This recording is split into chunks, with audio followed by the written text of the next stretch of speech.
স্বামী মারা গেছেন, এই অবস্থায় স্ত্রীর বিয়ে হওয়া দরকার, কিন্তু ছেলে মেয়ে বড় হয়ে গেছে, এখানে সন্তানদের দায়িত্ব কি? এ বিষয়ে গতকাল কক্সবাজারেও বলেছিলাম। আমাদের সমাজে অত্যন্ত জঘন্য বড় অনাচারগুলোর মধ্যে থেকে একটা হলো, কোনো মহিলার স্বামী মারা গেলে ওই মহিলা বিয়ে করলে সমাজের মানুষ সেটাকে খারাপ চোখে দেখে। আর কোনো বুড়ো বৃদ্ধ মানুষ যদি, বয়স্ক মানুষ যদি মারা যায়, তার স্ত্রী যদি থাকে, অথবা কোনো মহিলা মারা যান তার স্বামী থাকে, ওই ভদ্রলোকের ছেলেরাই তার বিয়ে চায় না। ঠিক না বে ঠিক?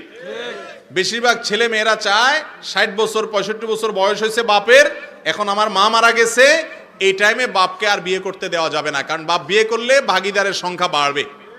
আছে না নাই? এই সন্তান হলো কুলাঙ্গার সন্তান। এই সন্তান হলো কি সন্তান?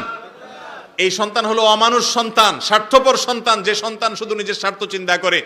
মুরব্বীরা আগে থেকে বাচ্চাদের নামে, ছেলে মেয়েদের নামে জমি জমা লিখে দিয়া পরে কিন্তু এরকম ঝুলবেন, সব নিজের হাতে রাখবেন। খবরদার ছেলে মেয়েকে আগে থেকে কিচ্ছু লিখে দিবেন না, তাহলে সব সোজা হয়ে থাকবে। কথা কি বুঝাতে পারছি?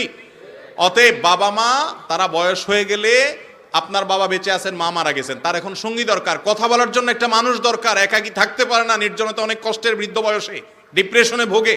এই জন্য তাদের দিকে তাকাতে হয়। যে কয়দিন আগে যে ভদ্রলোক পিস্তল দিয়ে আত্মহত্যা করে মারা গেলেন, সারা দেশ তোলপাড় হলো, তার স্ত্রী এক দেশে, বাচ্চারা এক দেশে, সে একা একা ডিপ্রেশনের মধ্যে থাকে।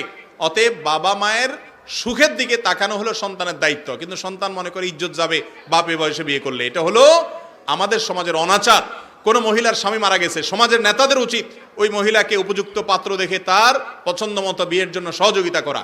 তাকে বিয়ে করতে যদি নিরুৎসাহিত করেন, তাহলে সমাজের মানুষ গুনাহগার হবেন, পাপিষ্ট হবেন। খুব অন্যায় কাজ এটা।